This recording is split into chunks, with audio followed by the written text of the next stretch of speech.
All right. So can everyone see my screen? This is the Office of Healthy Aging and some beautiful photos of some beautiful people. All right, wonderful.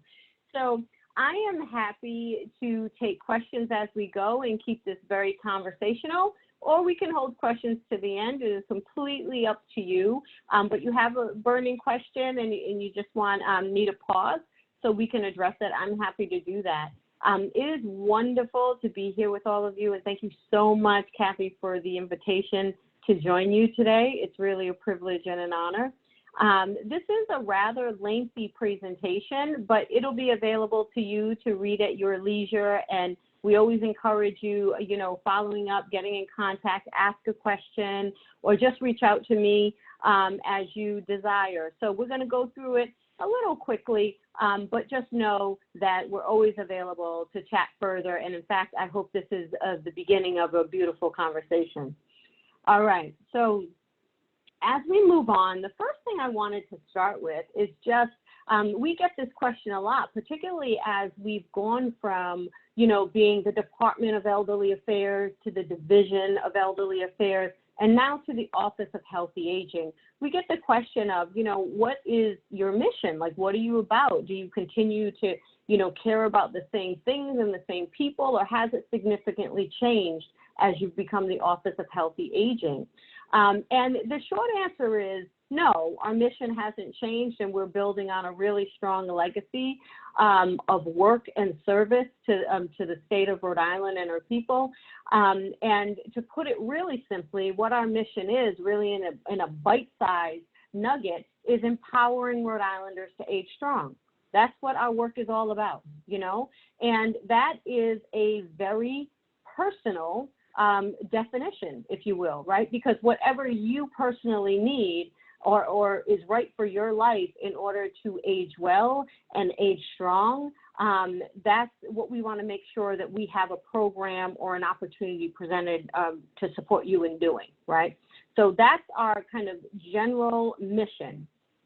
As we pivoted to the Office of Healthy Aging, we at the same time had to develop what's called a state plan on aging. And that state plan on aging, our federal partners, and we'll see in a later slide that we're largely federal funded. So we definitely have to make sure that we have all the necessary documents in order for us to get that federal money. And the major document that we have to have is called the State Plan on Aging. And for the most part, what it is a strategic plan that's going to guide the work over the next 4 years, the things that we're going to invest, all of our federal money in, and of course some state money as we receive that, how we're going to go about investing. Oops. One moment, I think that my computer might have crashed. So it says it's connecting. I hope that folks can still hear me. We can hear you, Director. Wonderful, wonderful. I'm just gonna, my screen is down though, correct? We can see slide number 2, which has. Oh, you can? Yeah. Okay. Well, it just right, disappeared. Then, it just disappeared.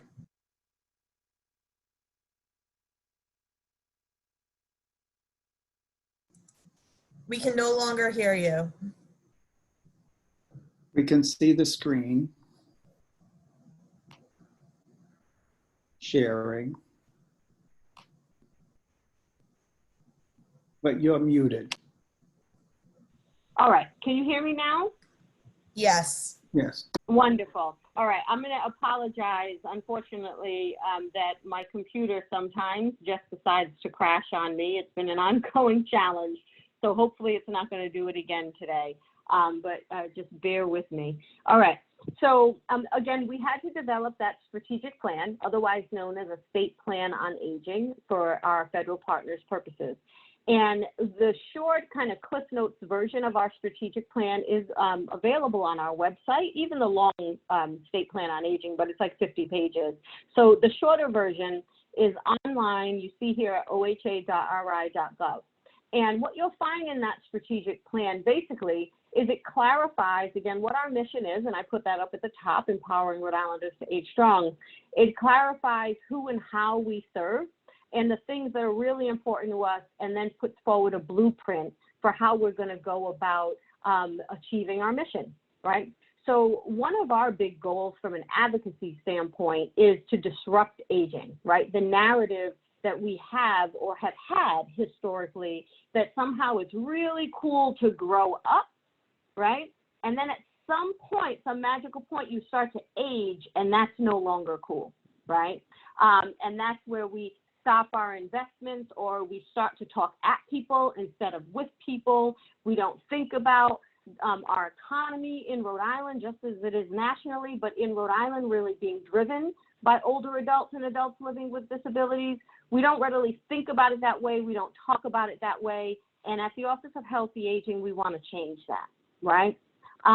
So our strategic plan is also about taking an inside look and making sure that how we're operating and how we're working as a team is serving you and is in your best interest, right? So keeping us honest in that is really important to us. We refer to our philosophy as people, policy, and practice.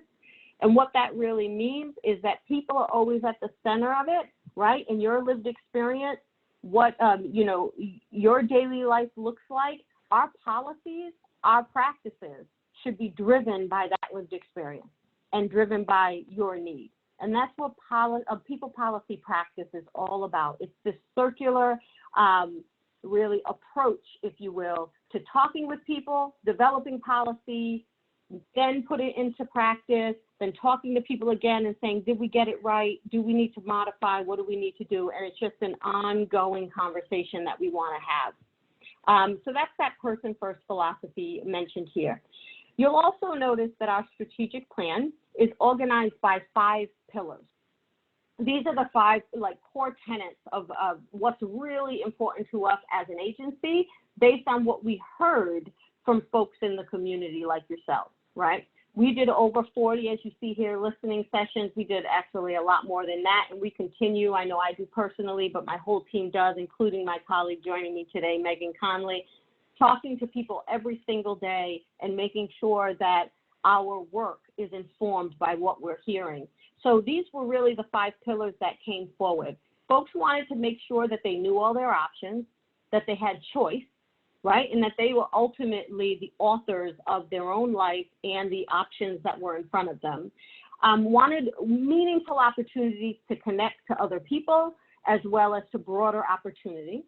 Wanted to ensure, and this is very, very, very important to us, and it is also important if I say we are part of a larger Health and Human Service Secretariat in the state of Rhode Island. It is very important to our Secretariat that we always take an equity lens to our work. So what does that mean? Folks who have the greatest social, economic need, folks who've historically been disconnected from service or opportunity, we want to ensure that those folks are connected. In fact, it's a mandate. In order to get the federal funding that we receive, we have to ensure that the money is targeted to people who need it the most and who've been historically disconnected from service. So it is a mandate for us, and it's the right thing to do, and we are absolutely driven to do it every single day. So everything that we do, we're taking an equity lens to how we're going about doing it. We're going to talk about a couple of examples as we go through here of how we're doing that. Of course, ensuring safety is a high priority for us in ensuring that folks are safe in their home, and if they're not, then making sure they have another safe place to be. And that ultimately, I mentioned before, that peek under the hood, we want to ensure that we are a performance-driven agency. And what that basically means is that as we invest that money, we're looking to say, hey, kind of bang for our buck did we get? Were we able to serve all of the people with the quality that we said that we would? And if not, what changes do we need to make in order to ensure that that happens? As I move on to the next, okay, how do I switch this? All right, as I move on to the next slide, I won't hover here too long. This is really just to give you a sense of all the work that we are doing it with what does success look like in mind, right? So those 5 pillars that I mentioned are along the left side here. And you see that each one of them has a desired outcome, right? So we know that we are doing well or making progress in promoting choice if people know where they can go to get help, if they are actually connecting to the help that's right for them, and if they're satisfied in the quality of our service. If those things aren't happening, and there's a number of ways that we're tracking this, and you see some of the measures here, some of the ways that we can go about tracking this, but there are others too, like simply just the chat that we're having today, right? You keep us honest in what your experience has been or hasn't been with us. And this is where we ultimately want to be. We want to make sure that we're successful in promoting choice. So we always have to keep in mind, what does success look like? So we are driven by success measures as you see them here. Okay, moving on to the next slide. These are, we're just highlighting here on this wonderful slide that Megan pulled together to show our core program, right? So we really bucket the programs that we have, or you know, the things that we do under our statutory authority into 3 big buckets. You'll see these same buckets if you went on our website, right? The website is kind of built with this in mind. Access, and that goes back to that promoting choice, right? So we want to make sure that you know that there is a Healthy Aging Help Desk, for example. It's called our Point Network, that you can access anytime if you have a question, if you have a need for a service, if you want to know what your options are for something, or what the options of a friend or a family member are, and they are an older adult living with a disability, or a caregiver, then you can contact the Point, right? And there's a whole slide on the Point and services that are provided, and who the regional partners are, and how you contact them later on in this deck. As well as that, we have other programs like DigiAge, which is a brand new initiative we're going to talk about a little later, that is definitely trying to help people with accessing services and opportunity. We also have a whole host of community living programs, and this is under the Connect bucket you see here. We have the Care Breaks program, which is operated through the Catholic Social Services as a vendor of ours, but this is for respite services. So folks who need, in-home support, or participate in an adult day health center in order to give their loved ones a little break to go to the market, or do whatever they need to do, to just even self-care. There is a respite program available for that. We are also always wanting to ensure that we're supporting grandparents who are also caregivers and raising their grandchildren.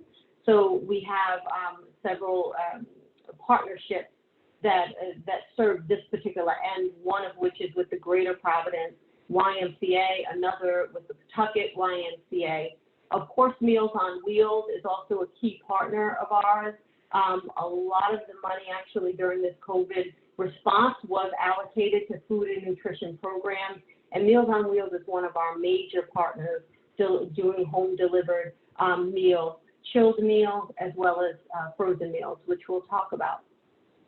We also have 70 meal sites across the state, right? State knows all about our meal sites, but we have 70 of them.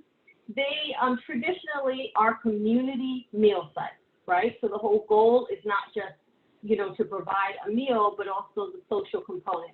Unfortunately, during COVID, we've had to shift these programs to grab and goes and home delivered.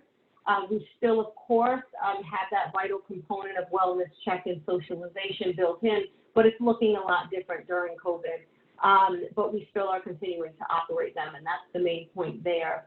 We also have some programs that are about helping people access in-home support, whether that's a homemaker, a personal care attendant, those types of support.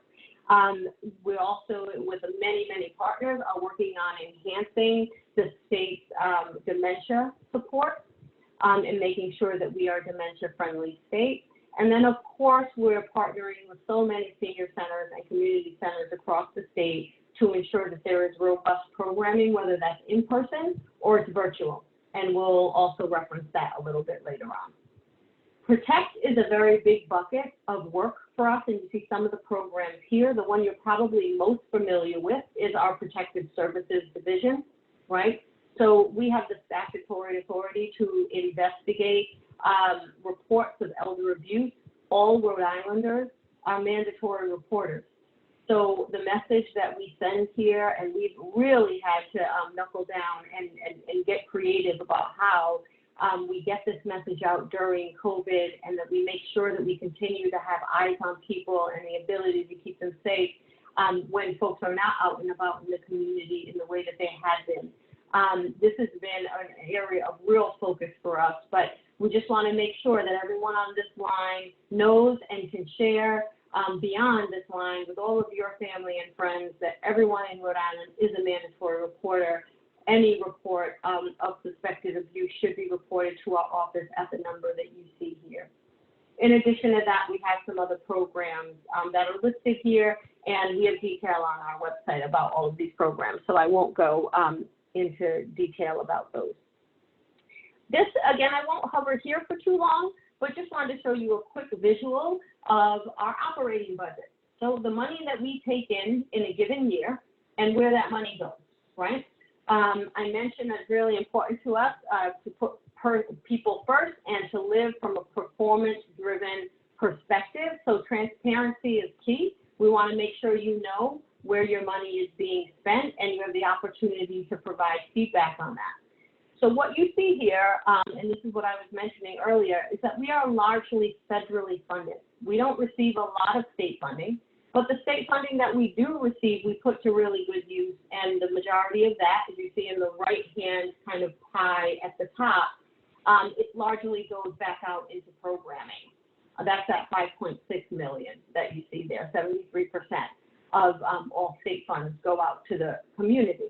But the same is true if you look on the federal side. So over 80% of all of our money is going out into the community via assistance programs or grants. COVID, we received, and this is separate if you have been tracking, you know, a lot of the governor's conferences and other things that have talked about the COVID relief fund of $1.25 billion that the state received. This COVID relief in this little blue box that you see here is not that. This is separate money. The state received the $1.25 billion to use at its discretion. In addition, the federal government sent states money that was targeted for certain purposes. We received $5.5 million targeted for the initiatives that the Office of Healthy Aging invests in.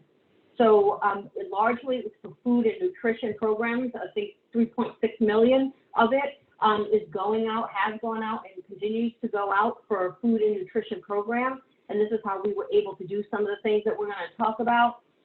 Also to support our senior centers, to support caregiver support, and make sure that we have a really robust information and referral system. That's that Point Healthy Aging Help Desk that I mentioned. And again, if there are questions as we go along and people want to chime in, just let me know. So on this one, this slide here really just gives you a visual representation of what has been in focus during COVID. So our office during this pandemic, in the height of the surge, when COVID really had just hit Rhode Island, we very quickly stood up at the governor's direction to lead what was referred to as the quarantine and isolation work stream. Now, while that had a statewide purview, we were focused on everyone across the state, particularly when we had a statewide stay-at-home order, making sure that people had the support they needed to quarantine and isolate in their home. And if they didn't, then they had another place to be able to do that. But our focus continued to be on, for all the reasons that we know about in terms of vulnerability to severe illness, our focus continued to be on our core constituency. So Lois, I have a question. Here. Oh, yes, please. Excuse me for interrupting, but I wondered if you could go back and give me an example of nutrition. You said that you have out of the 5.5, and then you have 5 or 6 things. What would be an example of the nutrition? Or a couple of examples? Yeah, sure. We're actually going to review some in the slides that are coming up, but I'll tell you very quickly, the 3.6 million that I referenced, that is to increase the volume of Meals on Wheels meals that are going out. That's the community table sites that I mentioned. That's money to all of those sites to make sure that they can continue to meet the demand, because there was a huge demand and has been during the pandemic that we foresee will continue for quite some time. And that's to also innovate and develop new programs that are meeting gaps right now. Like, for example, we have some great meal programs, but not all of them are delivering culturally relevant meals. And what do I mean by that? In certain cultures, certain vegetables are used, certain slices of meat are used, right? Certain types of meat. And largely our emergency food system in Rhode Island, just like it is nationally, is not built with cultural preference in mind, right? So it doesn't take that into account. What you personally like and the foods that are familiar to you, that you grew up on and that nourish your soul, you don't necessarily find them in the emergency food safety net. And we innovated to be able to introduce some culturally relevant programs, and we're going to talk about them in a minute. So that's what I was referring Thank to, you. Steve. Yeah, absolutely. Thanks for that question.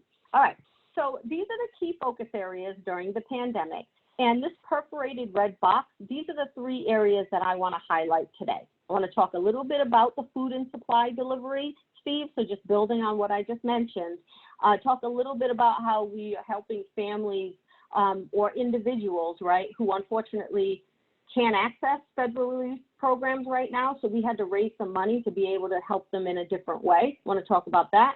And then land on some of the work that we've been doing to help people preserve social connections during times of physical distancing, right? Like how we are all right now. We're all in different spaces, but we're able to connect in a virtual way. And that's wonderful. But 25% of older Rhode Islanders aren't online, don't have access to folks in the way that we are enjoying today. So we want to do something about that. All right, so we're moving on from there. So just quickly, food and supplies. So here's 2 examples of what I just mentioned. These are 2 new programs that did not exist before the pandemic, that exist purely to get needed groceries, personal care, and pantry supplies to people in a culturally relevant and dignified way, right? So the Be Safe Plus program, we are working in partnership with United Way, with Family Services of Rhode Island, and with 3 other community organizations, 1, the Elijah Project, 2, the Higher Ground International, which serves primarily African communities and specifically Guyanese and Liberian communities, and then the Center for Southeast Asians.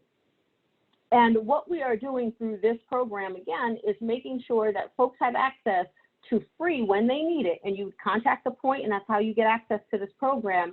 But a 2-week supply of groceries and personal care and pantry items that are culturally relevant supplies. So you can get a 2-week supply, and you can get this twice a month, right? So, and that's as you need it. And this program right now is funded through September 30, and we certainly hope and continue to advocate with our federal partners to be able to continue a program like this. The first, this pilot that we've done has been really successful. So again, hopefully we get to continue. Our target is to get 8,000 boxes out again through September, and we're on pace to accomplish that goal. The supplies are getting out by contacting the point, and they will be delivered right to your door. But there are also weekly share markets, if you will, and curbside kind of distribution that our community partners are doing. And again, that information is also readily available through the point. The second one, and this is very specific right now to the Providence metro area, and specifically to the west end of Providence, the goal of food and fitness is really just like Be Safe, but even more targeted with food and fitness, is to target folks who are in areas that are hardest hit by COVID right now. And West End is one of those areas. And we have about 100 older adults who are caring for young children in the home who are being targeted with this particular program. And what is delivered through this program is free hot meals twice a week that are culturally relevant. And how we're able to do that is we're partnering with local ethnic restaurants like Carolina's for Latino cuisine, like Piquette for Portuguese cuisine, and a couple others in order to get these meals delivered hot to the door. In addition to that, Food and Fitness, which is run by the Greater Providence YMCA as a contractor of ours, is working with the Be Safe Plus partners, and those groceries as needed are also being delivered to those families. I want to mention here that in addition to the hot meal going to the older adult, it's going to anyone who lives in that home as well through this program. So that's really important to us, that we were, helping to support the whole family and not just one person in the family. And in addition to that, some fitness tips and some wellness tips are going out, and information about the pandemic and resources that are available are going out to families as well.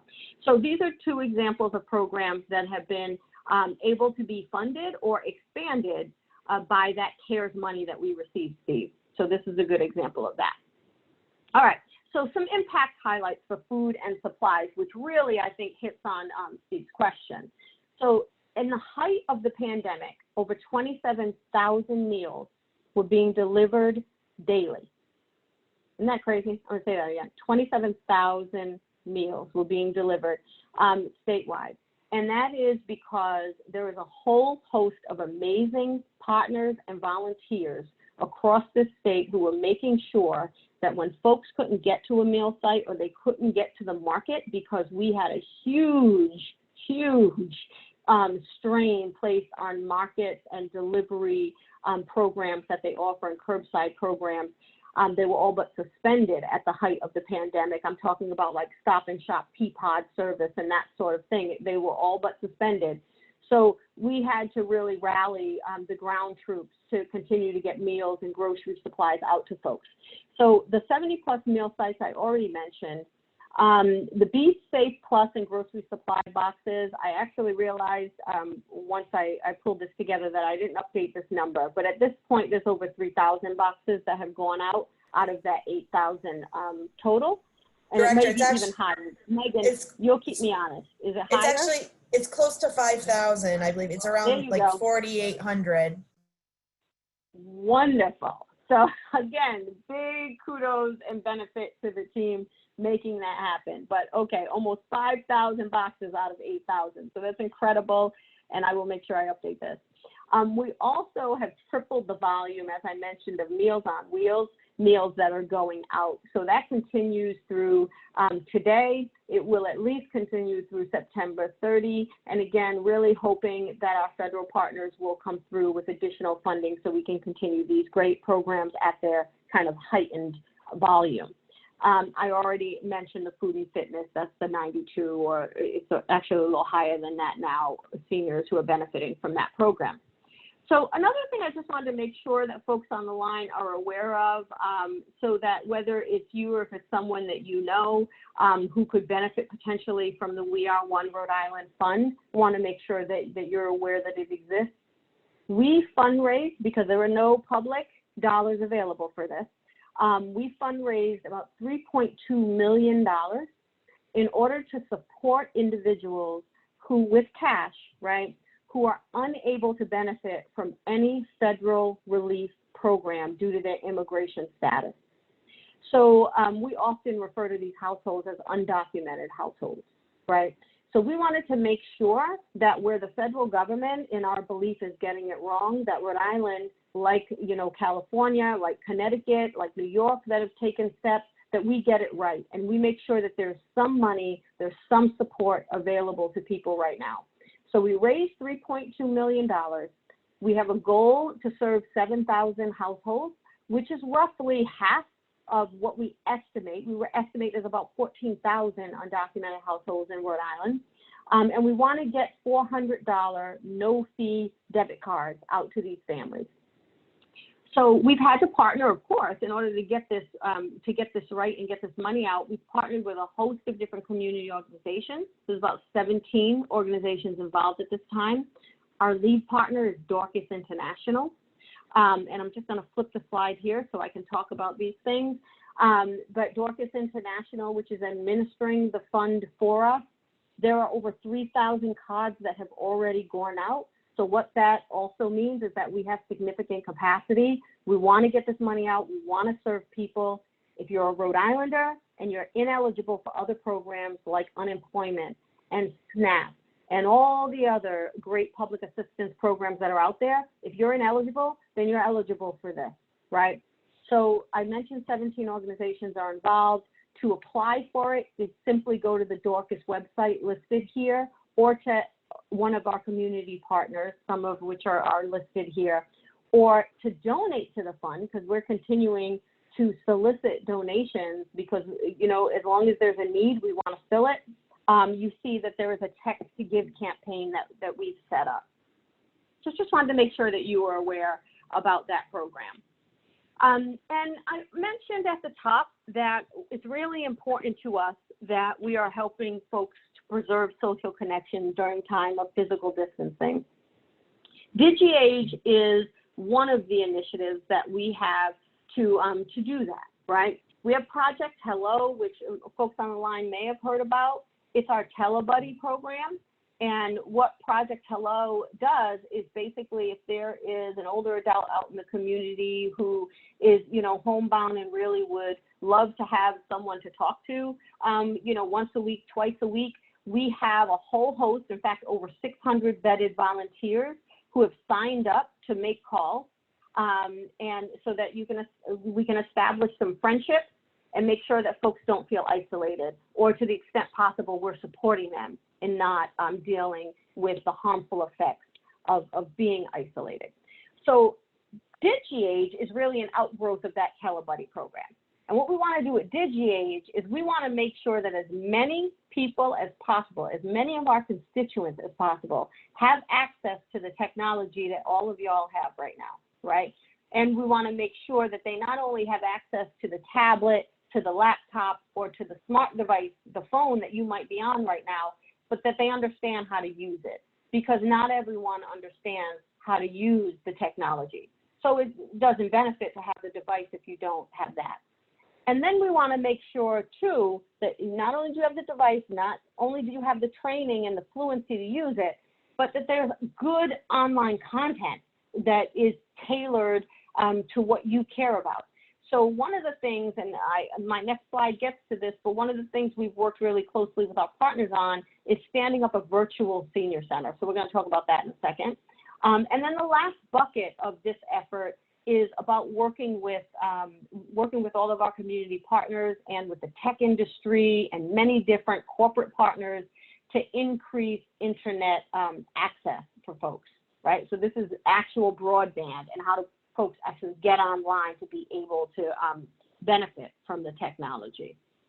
So some of the things in scope for phase one of DigiAge are the things you see here. We have a web page, so I really hope that you'll visit it and check out all of the options that are available right now for tech programs, for grant programs, for online content, all of that stuff. It's at oha.ri.gov/DigiAge. Virtual Community Center, I mentioned, has a daily schedule of free online activities. It's a hoot. I checked it out myself. There's Laugh Yoga, which I really enjoy, but there's Laugh Yoga, there's virtual tours of places, there's live chats, there's tech training, there's tons of stuff that is on the Virtual Community Center. And again, that was developed primarily by Age Friendly Rhode Island, and they've done a really great job. We also are working with our private and public partners to ensure that we get more smart devices into our long-term care facilities. Nursing homes were really the first wave of grants that we put out. We put $100,000 out. We have 26 facilities being awarded funding to help increase their residents' access to smart devices. The second wave of this will be looking at community partnerships to connect folks who are living independently in the community to smart devices and the related training. So that's still to come. So a lot more to come on DigiAge, but I hope that you check out the website to learn about the current opportunities. And lastly, I want to end on where I started. Our work is impossible without the Healthy Aging Village, of which you are a part. We couldn't do what we do without all of you, so it's really important to us that we stay engaged, and we've definitely had to lean on many of our partners during this pandemic and worked extra hard to make sure that we stay connected and all folks feel connected and supported. So I'm going to look to my colleague now, Megan Conley, who's just going to review some of the ways that we've all been working together during this time. Thanks, Director. So thank you for having us. It's always nice to see some familiar faces and some new faces. I see Professor Burbank, who I worked with on the Lifespan Respite Grant, so it's very nice to see you again. But again, partners are so important to us, and it's those connections that we make that definitely make us more effective in helping our friends and neighbors and everyone who's living in the community. And as the pandemic started, obviously we realized that our population was one of those that were going to be significantly and disproportionately impacted. So right away, it was very important to us to stay in touch with our partners from the very start. We started with daily calls, initially with our senior center partners, because they were kind of one of those frontline providers who were getting meals out into the community and providing programming to a large proportion of the older adults and adults with disabilities that we serve. And we ended up transitioning those daily calls as the pandemic went on to twice a week, and then we went down to once a week, and now we're actually hosting bi-weekly calls with not just senior centers, but also those community table providers, advocates in the community, AARP joins our calls. So, you know, we have a whole host of people who are working with us in this healthy aging village. And a number of our staff participate in the calls. We have people from our Elder Rights and Safety Unit. Mary Ladd, who's the director, just did a presentation on our last call. The call before that, we had Dr. Jim McDonald join, and he spoke specifically to the senior centers and the senior center directors about the safety of reopening centers and how people can feel comfortable coming back out into the community if they have been self-quarantining and isolating. And that's another big piece of what we've done during this time, working with our partners on guidance that is very specific to the providers that we work with in our population. We helped local housing authorities, who obviously provide a place to live for many older adults and adults with disabilities, from the get-go, with some guidance with our partners from Department of Health about how those housing authorities who have, you know, multiple apartments housing many, sometimes hundreds of older adults, how they could safely operate when they might have a number of shared spaces. So we helped to draft that guidance.